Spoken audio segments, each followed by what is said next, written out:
नमस्कार मित्रों, स्वागत है आपका इस यूट्यूब चैनल पे। खबर है कि बच्चों की कम उपस्थिति पर 996 प्रधानाचार्यों को नोटिस। देखिए, जो मामला है गंभीर है, इसको समझने की बहुत ज़रूरत है कि क्या पूरा मैटर है। पहले खबर पढ़ लेते हैं। तो बेसिक शिक्षा परिषद के विद्यालयों में बच्चों की उपस्थिति को लेकर विभाग गंभीर है। जितने बच्चे पंजीकृत हैं उनकी उपस्थिति 100% होनी चाहिए। प्रतिदिन इसकी ऑनलाइन निगरानी हो रही है। जितने बच्चे मिड डे मील खा रहे हैं उनकी भी प्रतिदिन रिपोर्ट ली जा रही है। इस रिपोर्ट से पता चलता है कि जिले में 996 विद्यालयों में बच्चों की उपस्थिति 65% से कम है। इसलिए इन विद्यालयों के प्रधानाचार्यों को कारण बताओ नोटिस जारी किया गया है। निःशुल्क एवं अनिवार्य बाल शिक्षा अधिकार नियमावली के अंतर्गत शिक्षकों और हेडमास्टर की जिम्मेदारी है कि वह बच्चों की उपस्थिति को सुनिश्चित करें। छात्र संख्या बढ़ाने के लिए स्कूल चलो अभियान चलाएं। क्षेत्र के अधिक से अधिक बच्चों का पंजीकरण कराएं। बच्चे के विद्यालय न आने पर उनकी अभिभावक से मिलें। शिक्षक अभिभावक की नियमित बैठक होनी चाहिए जिसमें विद्यालयों में शिक्षा की गुणवत्ता बढ़े, लेकिन इसके प्रति कई विद्यालयों के शिक्षक और हेडमास्टर गंभीर नहीं हैं। जुलाई में विद्यालयों की ऑनलाइन मॉनिटरिंग हुई। बीएसए प्रवीण कुमार तिवारी ने बताया कि बच्चों की उपस्थिति निराशाजनक रही। बहादुरपुर के मंडुआ उच्च प्राइमरी विद्यालय में 44.44% बच्चे आए। ऐसी ही उसी ब्लॉक के देवरिया में 48.65% बच्चे उपस्थित रहे। बहरिया ब्लॉक के कंपोजिट विद्यालय कहली में 30.97% की उपस्थिति रही। कुछ विद्यालयों में 60% तक उपस्थिति रही। उन्होंने बताया कि 65% से कम उपस्थिति होने पर कारण बताओ नोटिस जारी किया गया है।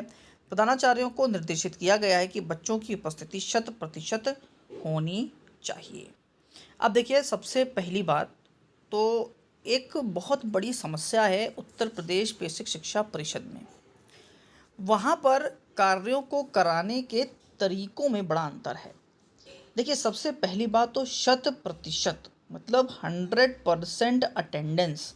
देखिए, ये तो इम्पॉसिबल है। इम्पॉसिबल क्यों है, कैसे है, ये समझ लेते हैं। अगर आप एक प्राइवेट स्कूल की बात करते हैं तो क्या एक महीने में 100% अटेंडेंस क्या प्राइवेट स्कूल दे सकते हैं कि कोई बच्चा 30 के 30 दिन आ रहा है और अगर क्लास में 50 बच्चे हैं तो 50 के 50 बच्चे 30 दिन आ रहे हैं।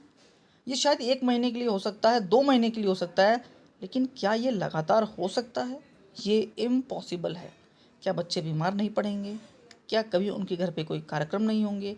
क्या बारिश के वजह से वो स्कूल नहीं आ पाएंगे? क्या कभी उनकी मम्मी सोकर जल्दी नहीं उठी तो लंच बना के नहीं दे पाई तो क्या वो स्कूल आ पाएंगे?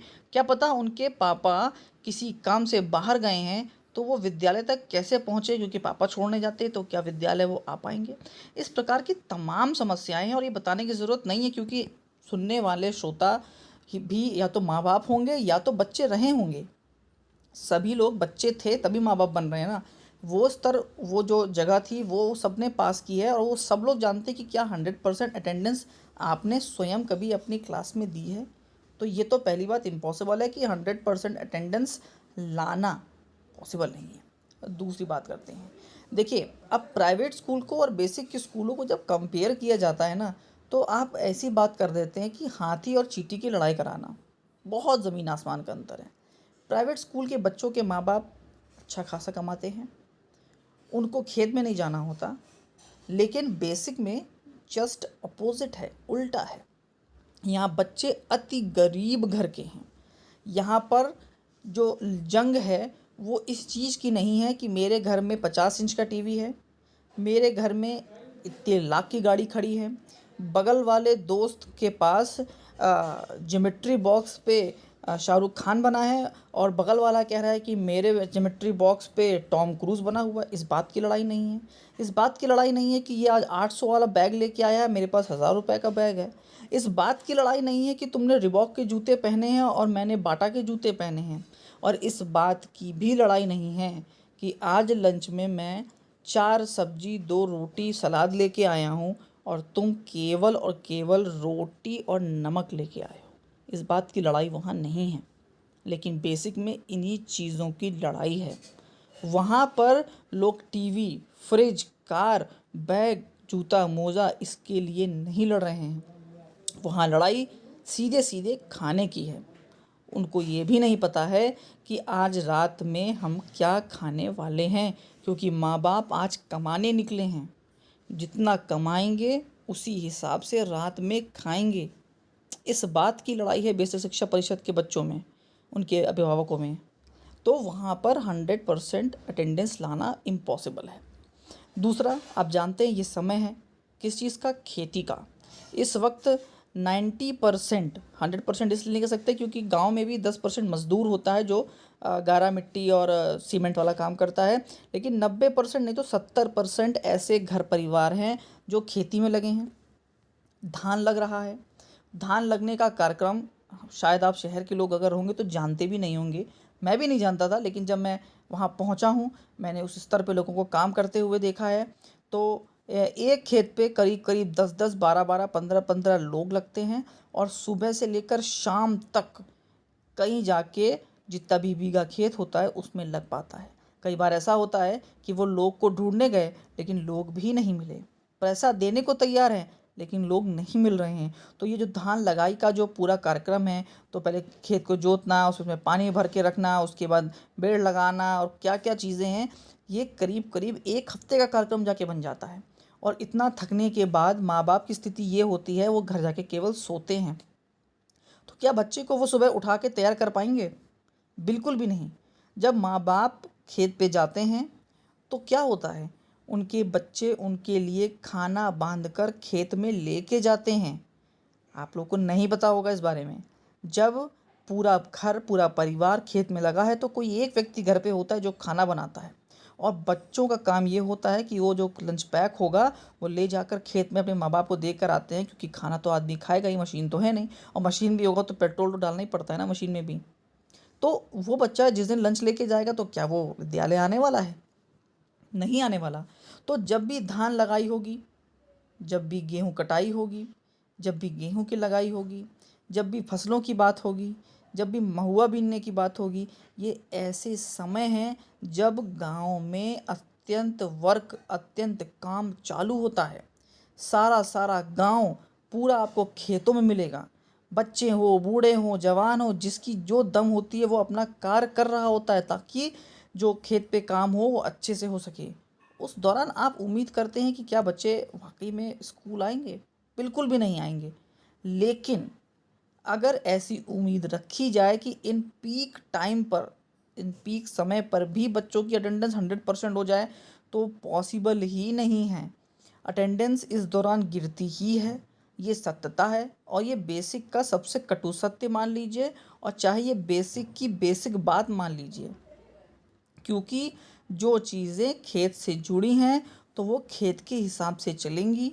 जब पीक समय होगा, जब खेती का समय है, धान लगने का समय है, कटने का समय है, गेहूं का समय है, कटने का समय है, इन समय पर आपको विद्यालयों में अटेंडेंस कम मिलेगी, इसमें कोई दो राय नहीं है। लेकिन अगर ये कह दिया जाए कि जो शिक्षक हैं वो हाथ पे हाथ डाल के बैठे रहें कि अरे ये तो मौका ऐसा है, बच्चे आएंगे नहीं तो हम क्या करें, तो ये भी गलत है।